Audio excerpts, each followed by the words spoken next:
मोहम्मद गौरी सन 1160 ईस्वी में अफ़गानिस्तान के गौर इलाके में पैदा हुआ। उसे मोहम्मद बिन साम के नाम से भी जाना जाता है। उसने 1173 से 1206 ईस्वी तक शासन किया। मोहम्मद गौरी सल्तनत गौरिया का दूसरा सुल्तान था। मोहम्मद गौरी के भाई गयाजुद्दीन गौरी सल्तनत गौरिया के तख्त पर बैठा और उसने 1173 ईस्वी में गजनी को पूरी तरह से फतह करके मोहम्मद गौरी को गजनी के तख्त पर बैठाया। गौरी ने गजनी में एक आज़ाद सुल्तान के तौर पर हुकूमत की। अपने भाई गयाजुद्दीन की मौत के बाद वो पूरी तरह से सल्तनत गौरिया का सुल्तान बन गया। अब मोहम्मद गौरी का मकसद पंजाब और सिंध को जीतना था, मगर वो सुलेमान के रास्ते से नहीं जाना चाहता था। उसने किरधर रेंज में बोलन दरे से होकर जाने का फैसला किया और बलूचिस्तान पार करते हुए गुजरात की तरफ बढ़ा। 1178 से 1179 ईस्वी तक उसने मुल्तान तथा उच्च होते हुए गुजरात राज्य के नहरवाल पर चढ़ाई कर दी, परंतु गुजरात में वीर शासक भीमदित ने अपनी साहसी मां नायिका देवी के साथ अबू पहाड़ी के निकट मोहम्मद गौरी को 1178 ईस्वी में बुरी तरह से हरा दिया। यह भारत में गौरी की पहली हार थी। अब उसे अपनी गलती का एहसास हुआ और उसने महसूस किया कि पंजाब को आधार बनाए बगैर भारत का सफल अभियान नहीं किया जा सकता।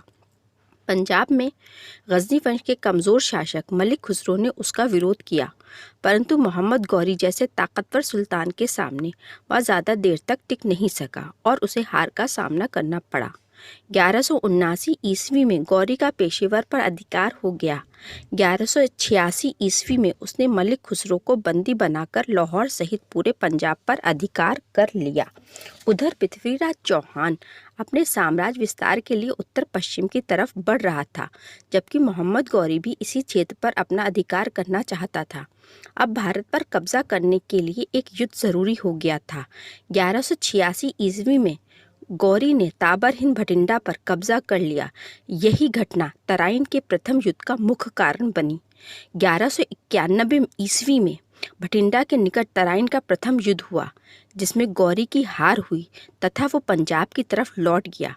पृथ्वीराज चौहान की सबसे बड़ी ऐतिहासिक भूल यही थी, क्योंकि उसने पंजाब से गौरियों को बाहर निकालने की कोशिश नहीं की।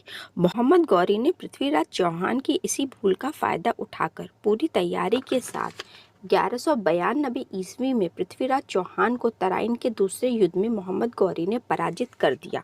पृथ्वीराज चौहान के अंतिम जीवन के बारे में इतिहासकारों के बीच कई मतभेद हैं, जैसा कि मिन्हाज के अनुसार उसकी हत्या कर दी गई। हसन निज़ामी के अनुसार उसे अजमेर ले जाया गया और कुछ शर्तों के साथ उसे उसका राज वापस कर दिया गया।